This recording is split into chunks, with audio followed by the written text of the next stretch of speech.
What does your mid year reset look like? Happy middle of freaking July. I cannot believe that it is literally halfway through July already, over halfway. And it's halfway through the year. So it's a good time to check in and make sure that you're doing okay and you know, ask yourself, did you keep yourself accountable for your like New Year's resolutions? I highly doubt it because I don't set them really. I set like a few goals and I'm like that'd be cool to do this year. But, like I don't I set quarterly goals and I focus on two things. So that's how I work personally. But this is just an overall general kind of well-rounded way to get through your mid-year reset and some suggestions. It's time to lock in, gangsters. Okay, here are three ways to reset. Remind yourself that there's still another half of the year and lock in the rest of the year. Starting with number one, decluttering your space. This is easily my favorite because I do love cleaning. I won't lie, people complain about it, they bash it. I love the feeling of having a clean space. I just did this a few days ago where I finally went through, cleaned all my counters, went through and threw away some extra leaves that are falling from the plants and did my laundry, like I mean I do laundry weekly as one does, but basically yeah, just kind of going through throwing away like food that has been in the fridge forever that I just was too lazy to throw out previously, going through the pantries, making sure there's nothing there that like needs to be thrown away. Basically just going into a more deep clean because it's always nice to just have a like it's psychological like how we feel decluttered when there is actual clutter in front of us. So I do think it's very important to one, clean up your space there. Another way to do this, if you didn't do it in the spring cleaning phase of life, making sure you get rid of things that you don't use. Taking stuff out and be like, did I use this so far this year? Or, things like that. I definitely go through a lot of clothes for that case because I don't really go shopping. I buy the same shirt in different colors. That's how I shop. And so um I have to go through every once in a while because I'm like, well, I'm going to keep it because what if I wear it and I don't wear it? So I definitely need to do better at that, but I've been trying and it's been actually benefiting me because I have less things to go through in my closet. So going through your closet, seeing if you can donate or, sell to Plato's Closet, whatever, things like that.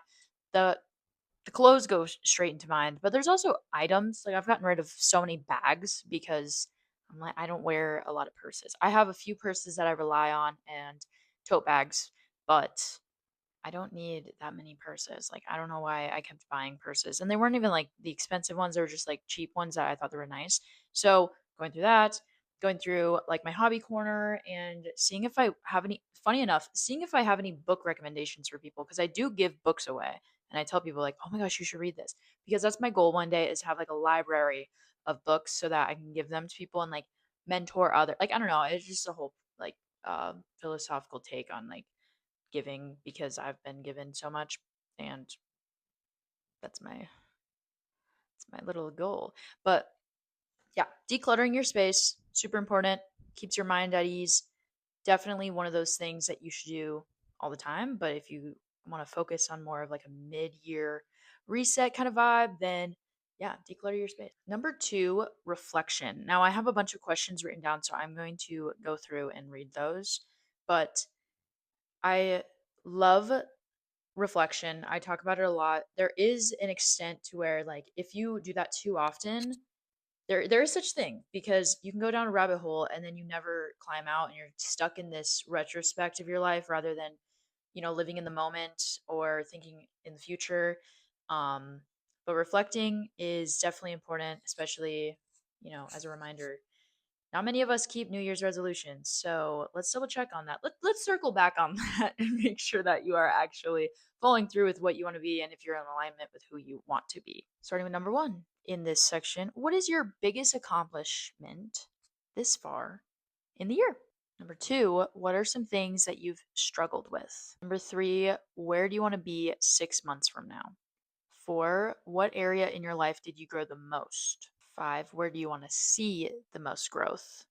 with, the end of the year coming up. 6, who are you grateful for? And I'll say slash like who has impacted you the most this year. 7, what do you want to do more of? And 8, what do you want to do less of? Those are a few questions I would start off with, and making sure that you're taking a moment to reflect on halfway through the year. It's already halfway through 2026, which I had just talked to somebody about this, how it's such an ugly number. Like writing that down, 2026, that is such a interesting number. So anyways, yeah, back on the main topic, but yeah, taking a moment to reflect. It's very good to reflect and, sit and be grateful, because I think a lot of people just reflect and they're like, this is all the bad things that have happened to me. But there's so much good that has happened, whether it's very noticeable or, something that you actually have to really think of. So those are a few like prompts, if you will. And yeah, so resetting, reminding yourself that there are people in your life that love you, and like, there's things that you've accomplished this year that you didn't think you'd accomplish, the year prior, or that, maybe you did follow through with your New Year's resolutions and you're like, oh, wait, I actually did do this. So that's a good little reset. Number 3, setting goals. Perchance SMART goals.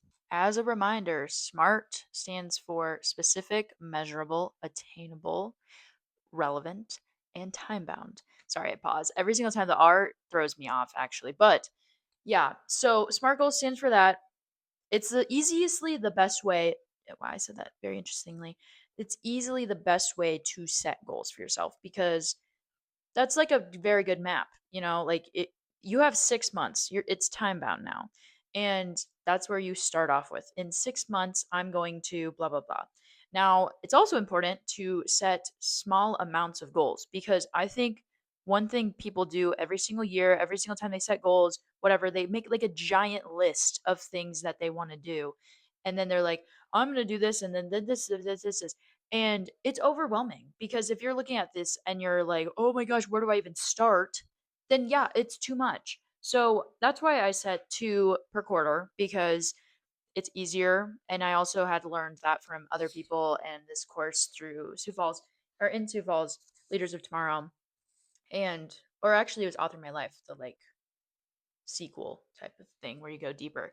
And I definitely love this method, because then I reflect and I look at my other like inventory, like where checks and such, that I finally figured out, like, I don't know, like I feel like I've always been somebody who like has set goals for themselves, and I have like discipline to follow through with a lot of these things, but I do get overwhelmed, and I do like put too much on my plate, and then next thing you know, I'm not living my life the way I should be, and it's a constant back and forth. Ever since I've only done 2 goals, I've been like, oh well, this is so much easier, because I get to actually lock in and figure out routes, follow through with those routes, take notes, and take, like data from these things. And yeah, so highly suggest setting like 1 to 3 goals. That's all you really need. So doing that, and making sure that you actually can achieve them in 6 months. But yeah, smart goals. Smart goals, less goals. That's the easiest way to achieve something. Those are my 3 mid year suggestions for, resetting, reflecting, all that. I think I love that it is halfway through the year. And it's only because I have loved this year. Like this year, I've said to multiple people, it's been the best year of my life. Like I have had so much fun. I've leaned into more spontaneity and like all this other stuff. And I can make a separate video on how much I love my life right now. But I and I won't probably, because I don't want to be too personal online. But I do think that it is a good reminder now, better than like even when I have such a good year, I'm like, okay, well, how can I continue this? Because eventually it falls off, right? So then you have to start like romanticizing this aspect, or throwing this in more often. And yeah, it's just a good reset, a good reminder that, you know, there's seasons, there's seasonality in life, and this is the midway mark of a year. So, yeah, thank you so much for watching. Peace and love.